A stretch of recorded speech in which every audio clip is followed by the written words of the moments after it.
All right. So happy Thursday. Hello and welcome to the How to Be Cheeky Visual podcast. I got the name of our podcast right this week, so I'm very proud of myself. I'm going to pat myself on the back. My name is April. This is my co-host, G. Yes. And we are so excited to be here on yet another Thursday to hopefully interrupt your late lunch hour with some nonsense jibber jabber. All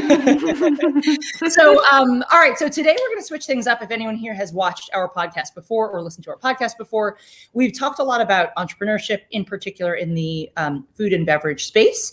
We have talked, actually, G did a solo show last week talking about basically some of the tools and considerations one might want to consider if one is considering starting a food or beverage business. And today we wanted to kind of switch things up a little bit, go a little bit lighter, and also get a little bit more background on G, because I find that I talk about myself like 99% of the time in this pod, and it'd be nice to put G on the hot seat. So yeah. Are you excited, G? Are you ready? I'm excited. I'm ready. I too love to talk about myself. I think we have that in common. Hey, I mean, you're a Leo, so you sort of have an excuse, but I mean, do I? I mean, I don't know. I mean, it's the excuse you normally use. So yeah, it's true. It is the excuse I normally use. You're right. I've accepted it. It's good. Okay. So without further ado, so a little bit more context. One of our colleagues, Keith, who does a lot of content in the blog for us for Cheeky Cocktails, he had interviewed me for the blog last week. Cheeky turns 1 this year. We launch into the beginning of coronavirus in 2020. And he was such a good interviewer. I was kind of inspired by his series of questions. And so I figured I would actually turn things around and ask G some questions about reflections on the past year, sort of watch outs for next year. And hopefully, again, we've got some hot takes in the section at the end as well. So without further ado, let's get cracking. Right. So G, just checking in right now, how do you feel in spirit, in mind, in body? Right now, in general, and right now, I'm feeling really good. I'm feeling really proud of where Cheeky is. I'm feeling really proud of the way I've been able to contribute to building the business over the past year, even being in another country. I feel like it's something that at the beginning, if somebody was like, you're going to be, holding it down from another country in Europe where everything is in the air, I would have been like, that sounds really impossible. And I think at this point, seeing how Cheeky has grown, I'm feeling yes, we did something incredible and it's still going and it's going really hard. And so I'm feeling just revved about it. And in general, it's also starting to get warmer. So springtime is coming and that kind of feels like we've gotten through the dredges of winter. So if there were moments of feeling things start to feel hard, you feel far away, communication feels like a stretch, a struggle, the time difference feels like a stretch, a struggle, everything starts to feel a little bit easier and freer, there's a little bit more sunshine. So yeah. So again, just providing a little context for anyone watching who has not seen our previous pods. G used to be New York based for actually how many years? It's a long time. 8 years. Yeah. And then decided to go on a little vacation. I was just going for 2 weeks in March. And again, what she had said to me prior to leaving was, everything bad in my life happens in March. And so I take this vacation every year to get away from it. Then she got stranded in Europe. And then I just stayed. And then you stayed. And here we are. Just stayed. It wasn't totally by choice. It was multiple flights got canceled. I couldn't get back into the country for a long time. It was 3 months before a flight would take me. So that was and here we are. Wild. Yeah. Wild. Yeah.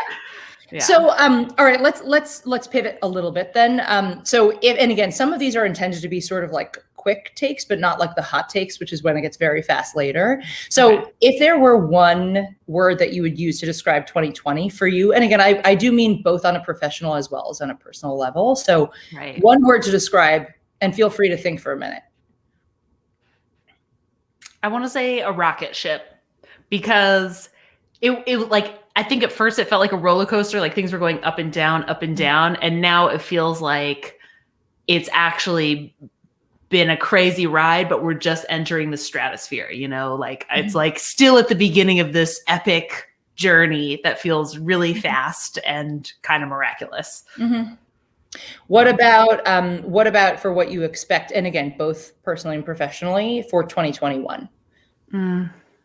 I think growth. I feel like 2021 is a year of big growing. I feel it almost like, when you ever had like growing pains in your shins, like when you're, you know what that is like when you like, it's almost like shin splints, but it's kind of like, I remember this feeling of feeling like, oh my God, like my shins hurt. Like I've been like running, Yeah.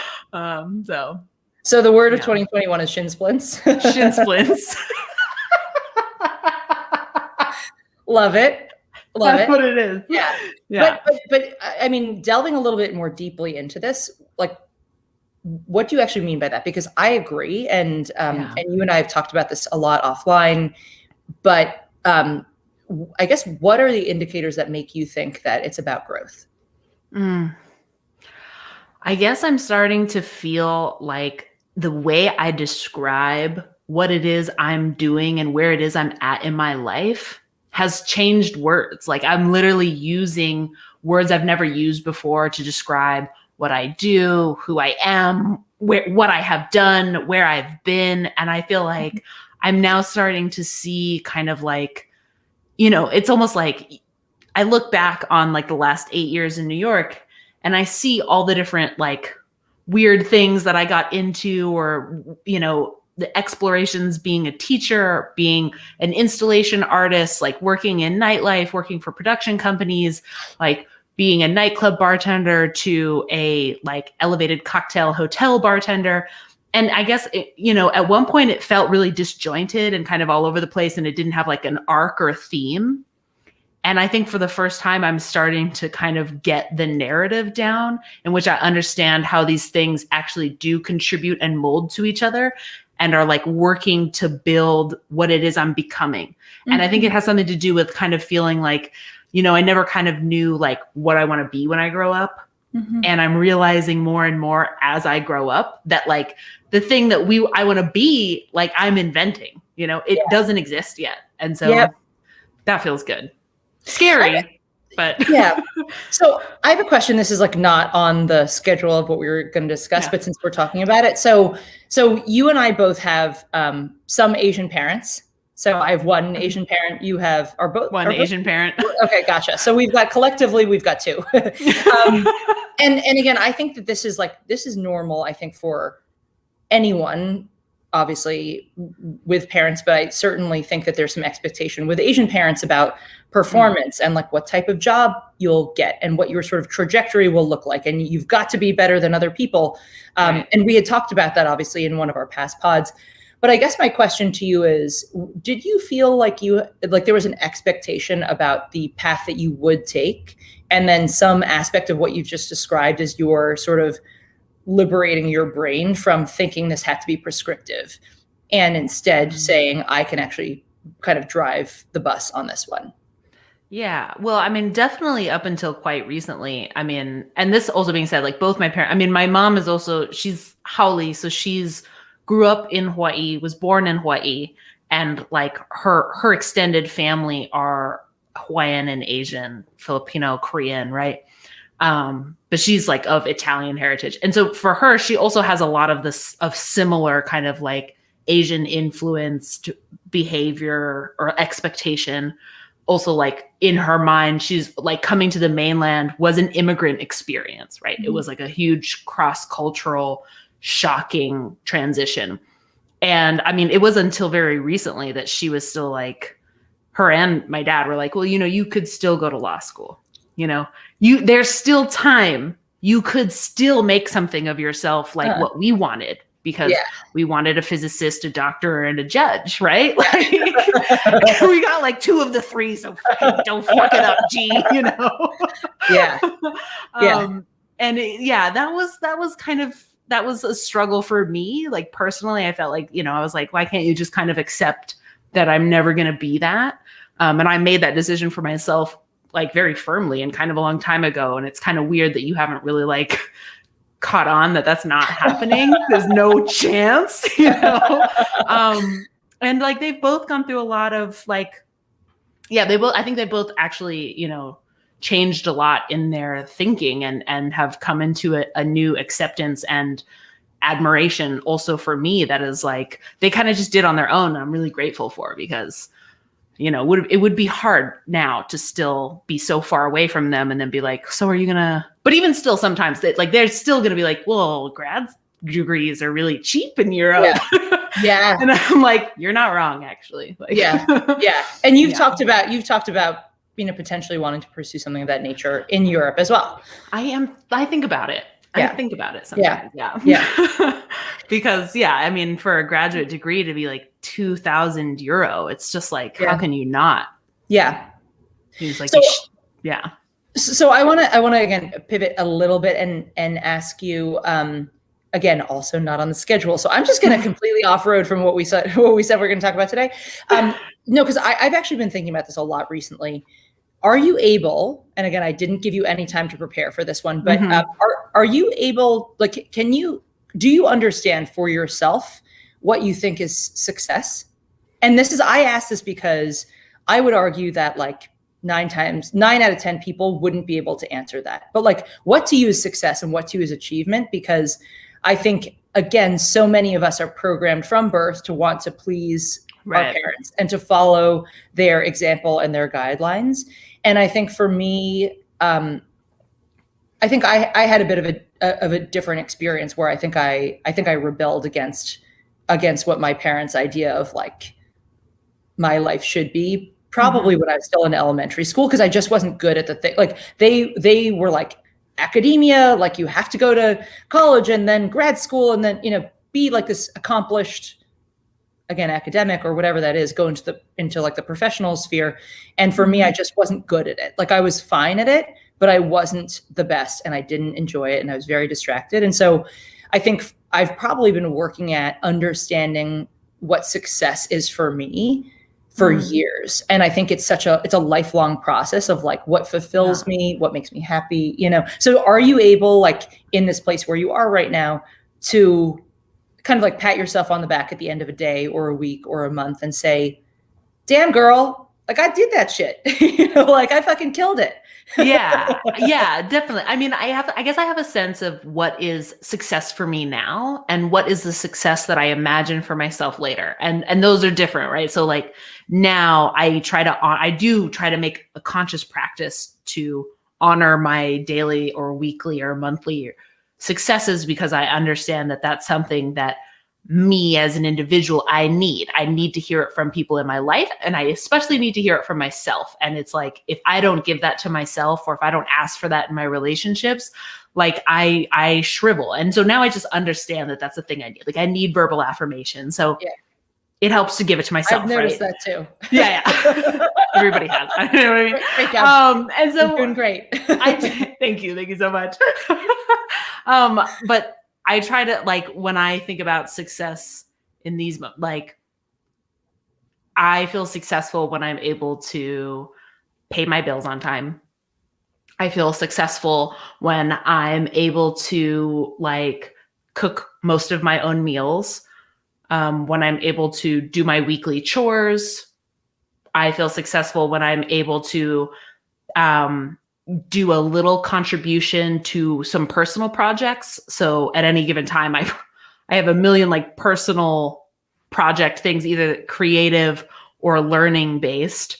And I try to give a little time every day, or at least a little time most days of the week, to work towards those goals. So I feel accomplished because I've been able to, you know, and it helps when there's like a certificate or something to earn, right?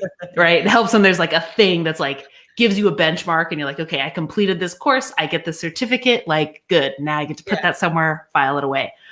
So I'm trying to collect all these certificates. I've got like, I am learning how to code. And so I get these coding certificates.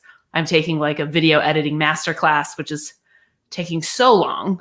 Yeah. I thought it was going to be really quick. It's taking so long. So that will be a certificate I will be very happy about. Well, turns out mastery is not an overnight. Right? I was like, yeah, masterclass. Let me just quickly get this. And I was like, oh my God. I've literally been on like naming your files for like 2 weeks.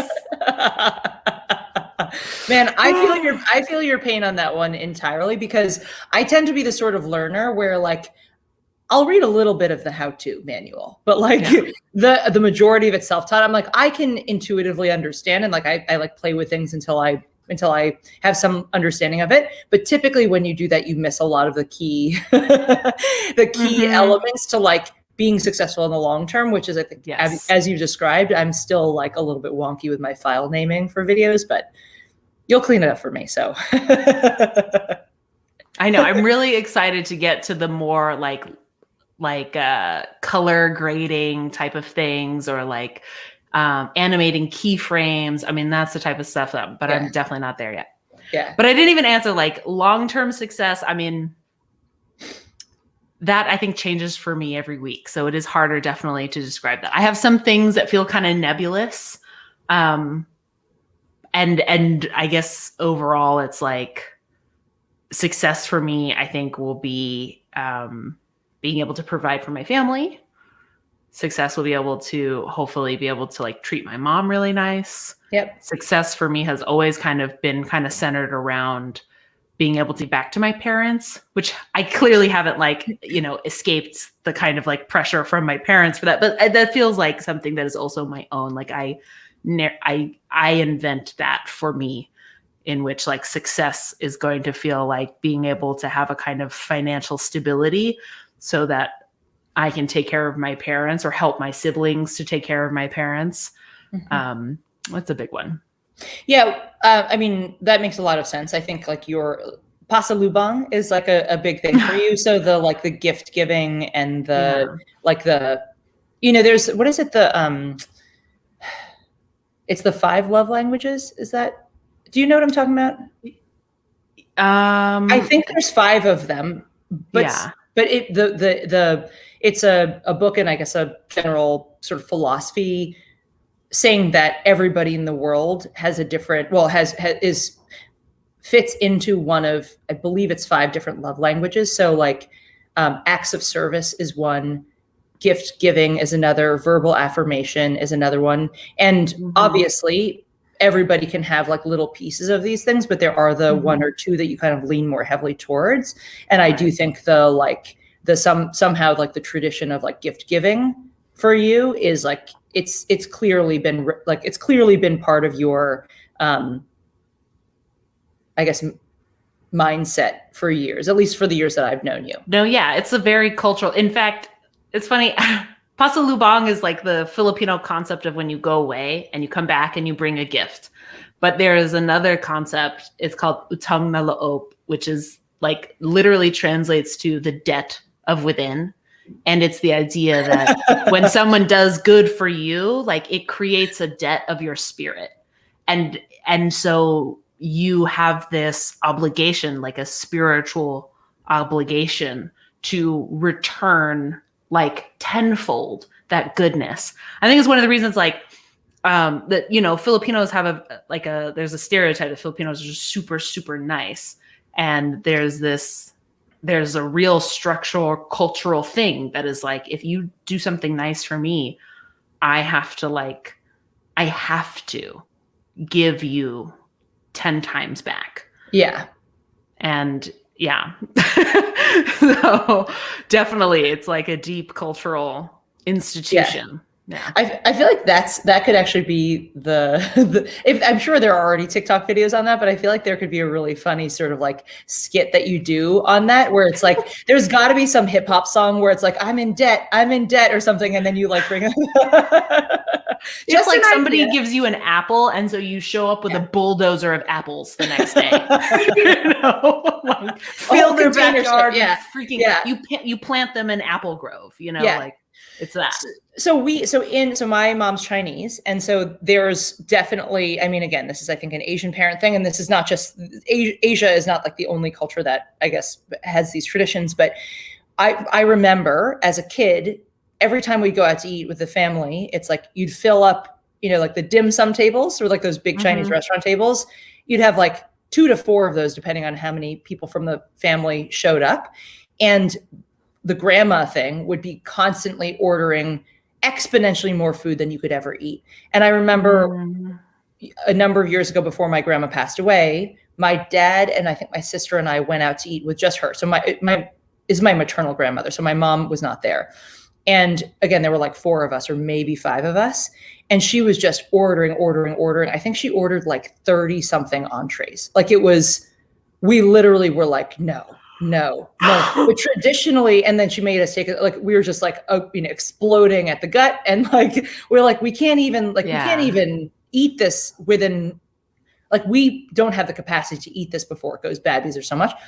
But that's one of those things where it is just tradition. Like, she has to order you an obscene amount of food and you have to continually say no. And she has to be like, no, eat, even if she thinks you're fat, like, so. Right. Actually, so it's funny.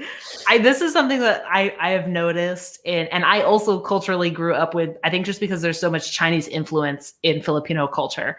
And it was also something that I never knew was like a Chinese cultural thing until I studied Chinese in high school. And with it came like cultural teachings. And so they teach you Chinese culture along with the language. And so nobody had ever told me that this was a thing, but it was that when you go to someone's house and they offer you something, you have to say no 3 times and they must insist to give it to you. Yeah. And I was like, oh yeah, like I just was always told to never accept a gift. Yeah. And they're like, no, it's like a thing. You go to someone's house, they offer you a drink. You say, no, thank you. They say, no, please. And you say, no, really, I don't want to take away your water. And they go like, no, please, I insist you must drink. And then you have to be like, oh, because you insist, like, I don't want to insult you, and that is like an institution. Yeah.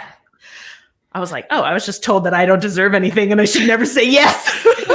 So I actually heard it was a podcast or whatever radio show on, I think it was like on one of the NPR stations, but it was on Persian culture. And I might be getting this wrong because I probably heard this like 6 years ago, but it was something along the lines of, if you go into a Persian household and you compliment something, they must offer it to you.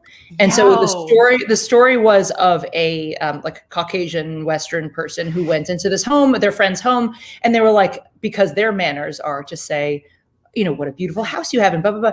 And every time they said that, they would offer them the thing and they'd be like, no, I mean, like, no, thank you. But it ended up, they said it about like some expensive artwork and they were like, please take it. Like, you must have it. And they were like, oh my God, like, I don't know what to do with this. But it was just one of those things where it's just like, wow, it does seem like a lot of rigmarole for like no purpose, but it is what it is. And it's, I guess, part of what makes us kind of who we are. I have one more story. One time, so I grew up with a very dear, close friend of mine. His name is Cisco. And we were like the only Filipino kids at our high school, right? So obviously we were very close. Yeah. And he would come over to my house and my parents treated him like like he was one of their own kids. And if I go there, his parents always treat me like I was one of their own.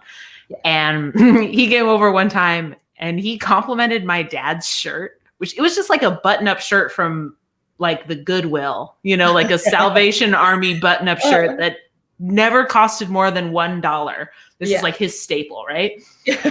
And Cisco's like, nice shirt, Mr. Pavanito. And my dad's like, whoa, takes his shirt off and gave it to Cisco. Oh my God. You're like, Cisco no, Dad. Cisco's also Filipino. And Cisco's just like, thank you, sir. Like bows to him and like then has to put on his shirt. Like, not that he wanted it, but he made an old man take off his shirt. So now you better wear that shirt. Oh my God. Oh my God. Oh, we just got a comment, or we got a comment to show it on the screen. It says, very relatable experiences. Yeah. Oh my God. Speaking of relatable, have you seen the movie, or has anyone watching seen the movie Always Be My Maybe? Oh my God. It's so Did you good. cry? I'm like, I wept like a oh baby. my God, I was just saying, I'm such a sap. I think I've watched it like 4 times and I've cried every time. It's about if you're Asian American, or if you are, I would say, an immigrant to America, although I think the Asian American experience is like so accurate here. It's about the Asian American experience and expectation and excellence and goofiness. And it's this romantic, funny, like, oh, it's just, oh, it's so good. It's Ali Wong and So what's his good. name? Ray. I don't know. I'm just obsessed with Ali Wong. Oh my God, they are so good. They are so good, and it's so fucking Asian. And I'm like, oh, I live this in the woods in Vermont. Anyway, okay, moving right along. We got other questions for you, G. We got other questions. Okay, All right. okay, I'm ready. Okay, I don't know. Do I want to ask? Okay, I think we're gonna skip right around to best thing to happen to you in the last year.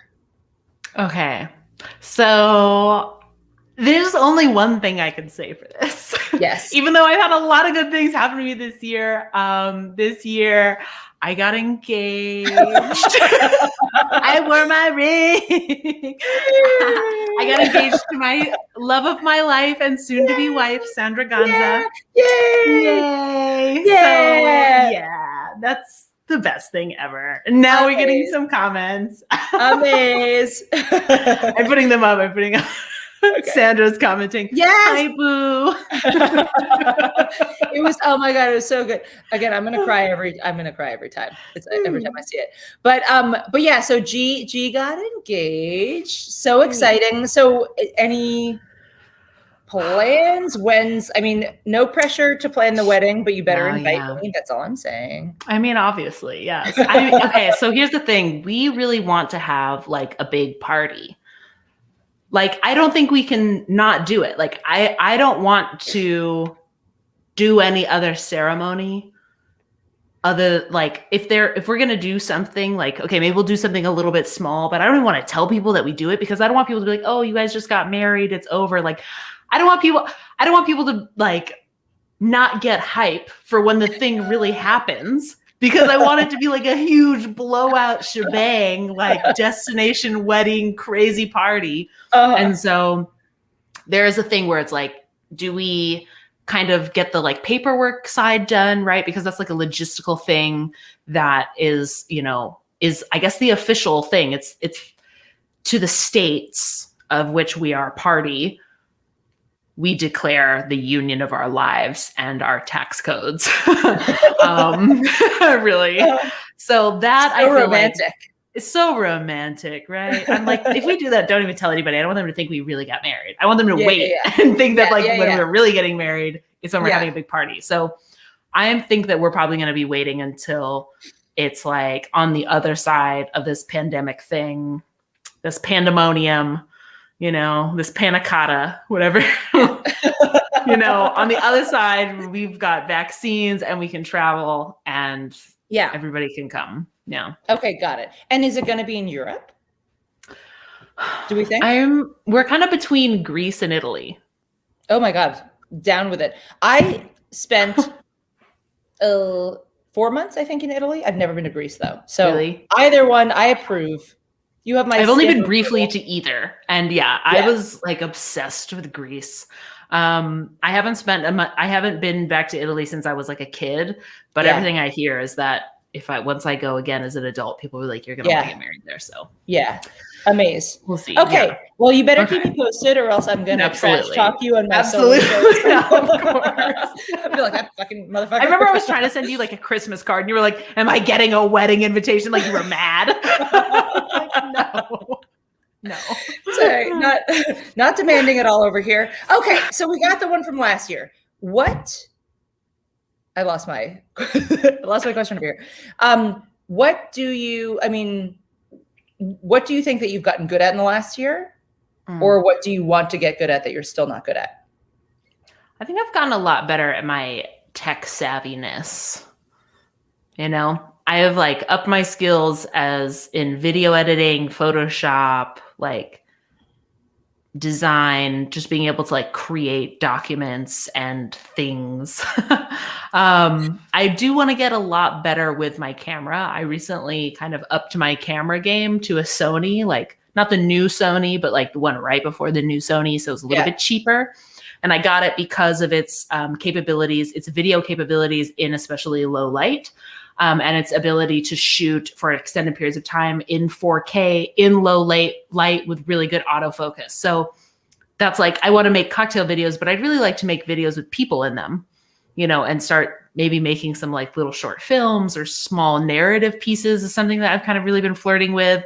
And it's just, yeah, that's something I've gotten a little bit better at this year, and looking forward, I'm like, this is my new obsession, you guys. Yeah. I want to make tiny movies. Yeah. So I would like to ask you a question on that. This is for personal gain, by the way. Yeah. You may or may not have seen my Instagram story the other day where I was like, went to B&H Photo, loved it. And then I was like, oh my God, I feel like a fucking imposter because I tried. So I have two, what I would consider to be quite excellent cameras. Yeah. For recording oneself. So one is a DSLR that does record in 4K. One is, I actually don't even know like how one would classify it, but one is like apparently like a very commonly used video camera that also shoots in 4K. And again, it's commonly used for YouTubers.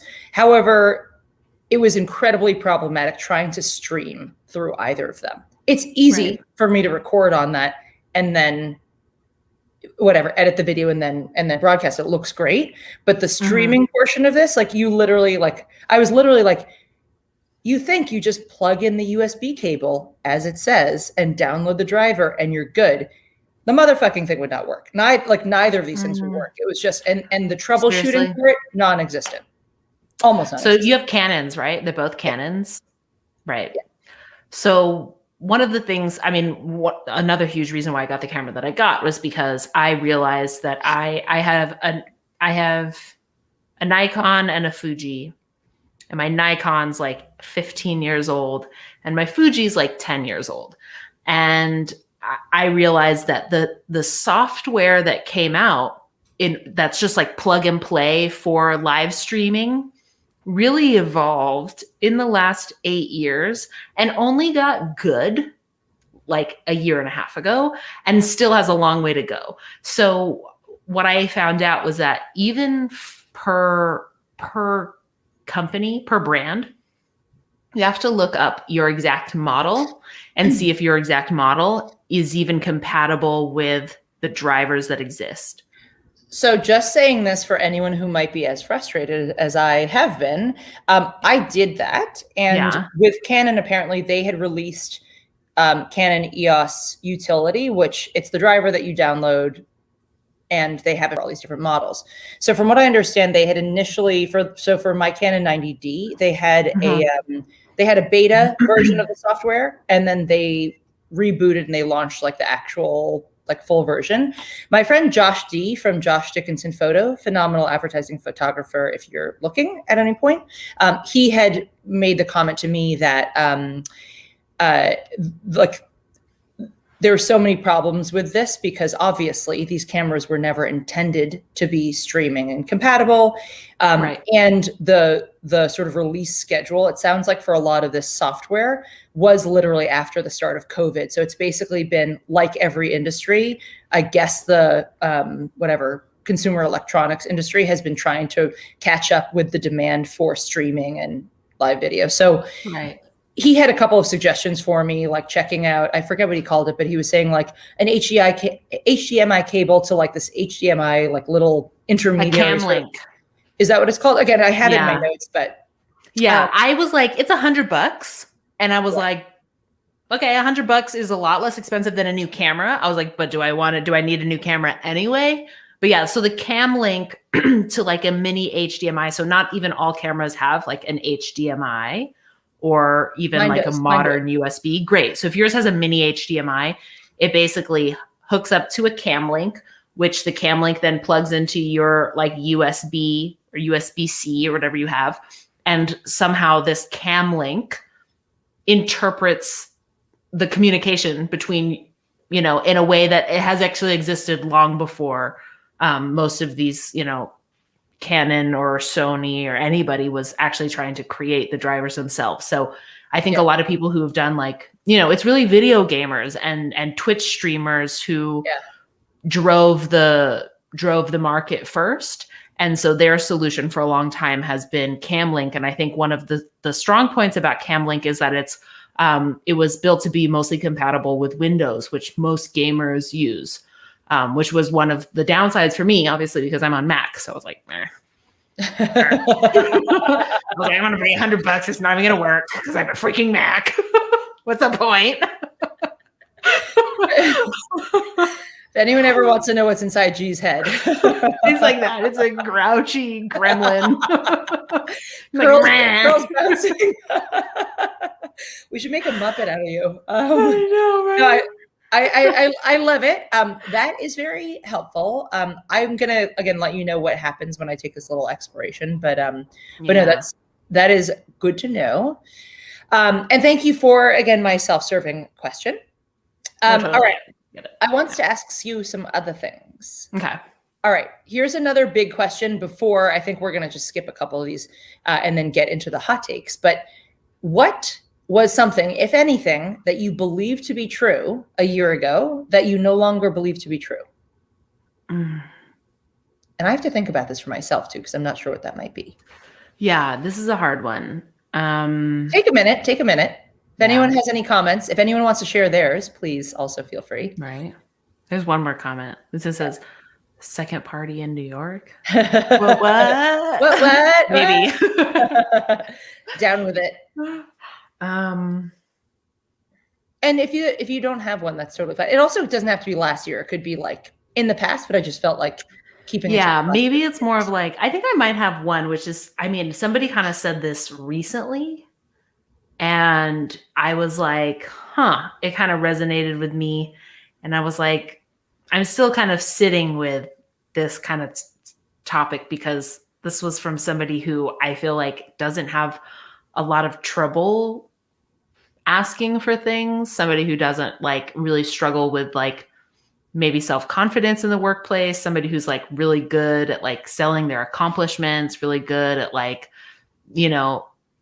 kind of like bigging themselves up, and that was something like, it's a skill. I'm not like trying to like tear this person down, but this is definitely a skill that this person has. And I think I was just like hearing them talk about their experience also coming to Europe from North America and like hitting the ground running and doing a bunch of like information seeking to like get a job. And I was like, wow, I was really taking I was like, damn, you like send something like 50 job applications. And like, I was like, I don't know how you weren't totally exhausted. Like I could never imagine being so like in that kind of like, just brutal job hunting type of thing. And of course, like this person got hired and is now placed and stuff. And so I was like asking them also about like what it was like what is the job market in Europe like for like a North American? And I don't know, something that he said really stuck with me. He was like, well, if you don't act in your best interest, no one will. And I was like, oh, damn. I was like, that is really deep, dude. Yeah. And it was just kind of his way of being like, if I don't go out there and like big myself up and tell people I'm amazing and like put my, and like talk about my accomplishments and talk about everything that I've done and prove to people that like I'm worth, basically getting to immigrate over here, then like nobody else is going to come tell them for me. It's like your like accomplishments, kind of saying like your accomplishments don't speak for themselves. You also have to kind of speak up for yourself. Sure.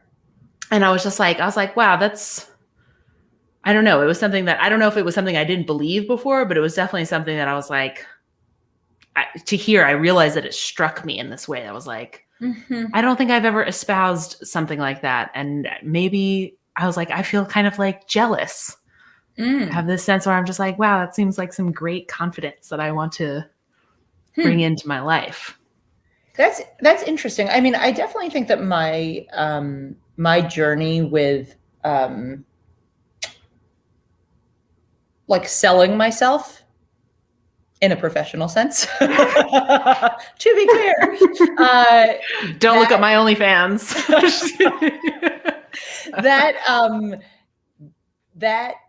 Yeah, I mean, I think the evolution of like we've had the conversation about changing the mental perspective of saying why me to why not me.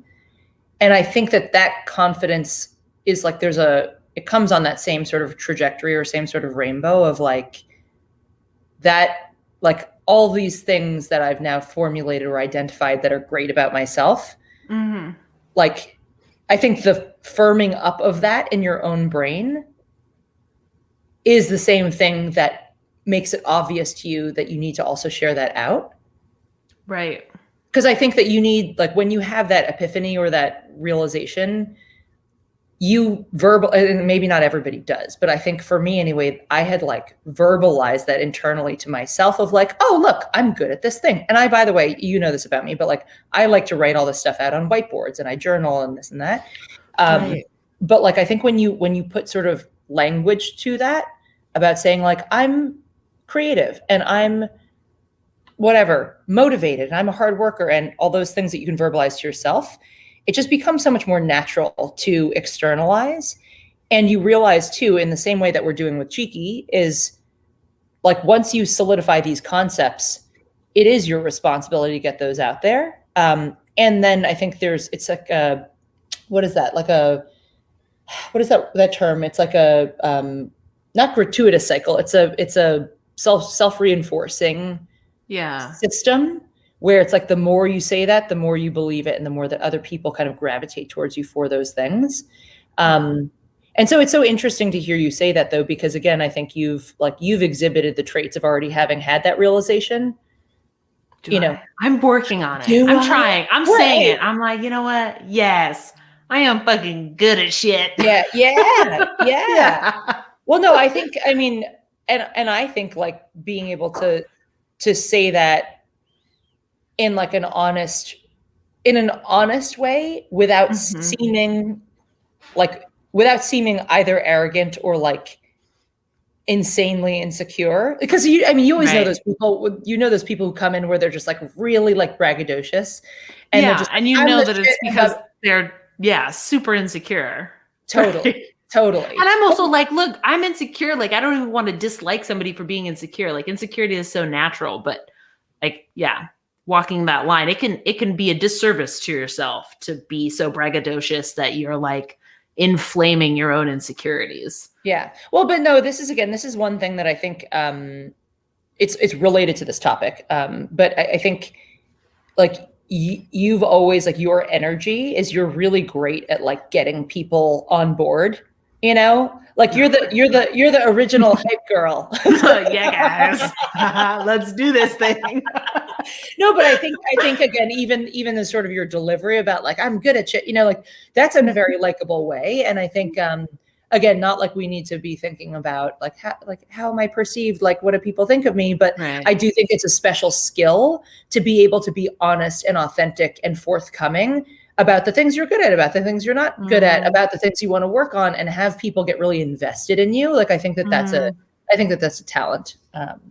You're making me realize something that I really freaking miss about being in bars and bartending is that kind of like sportsmanship of before a shift and you're working with like the people you really love to work with and it's on a good night, you guys are going to make money, and that kind of like, come on, everybody, like, let's get in the groove, we're good at this. Like, we're the freaking team, we're the best. Like, we're going to make this the most awesome night. We're all going to make money. Like, it's going to be a good time. Everybody's going to have a great time and we're all going to go home and like, we're going to feel good about this. Yeah. And like, I really miss being able to get that, Yeah. Be like, come on, guys, let's all do this thing.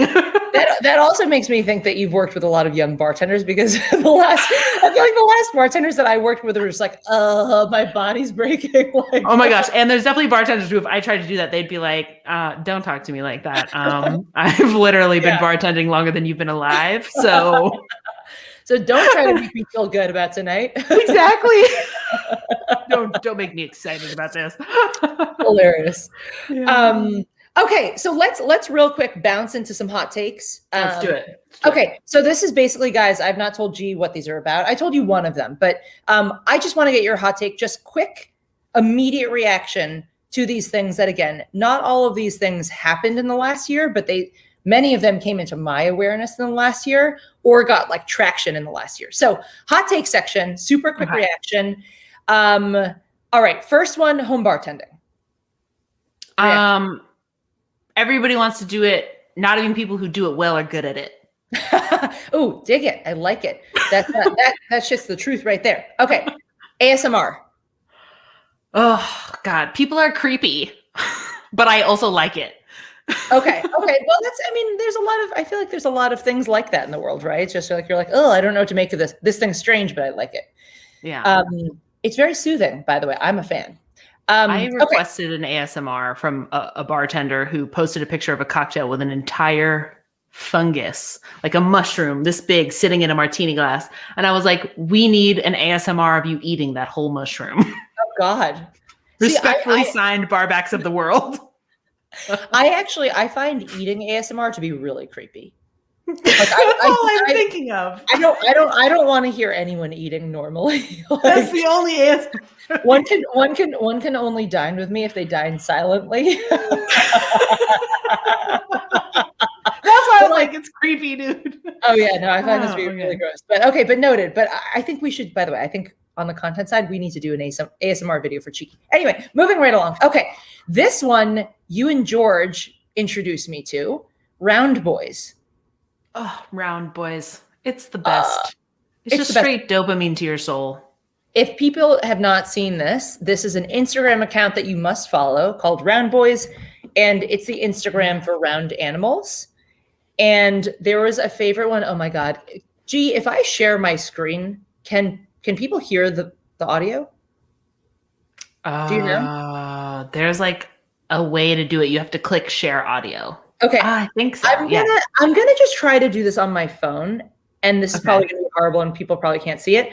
But one of their recent posts, I just felt like, even though I don't exactly know what's going on, it feels like so symbolic of 2020.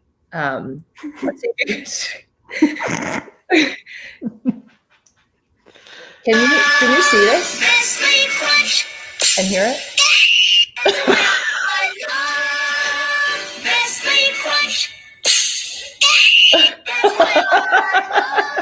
So if you're interested in more high quality content like that, you need to check it out. It's a cat watching a laptop in the dark.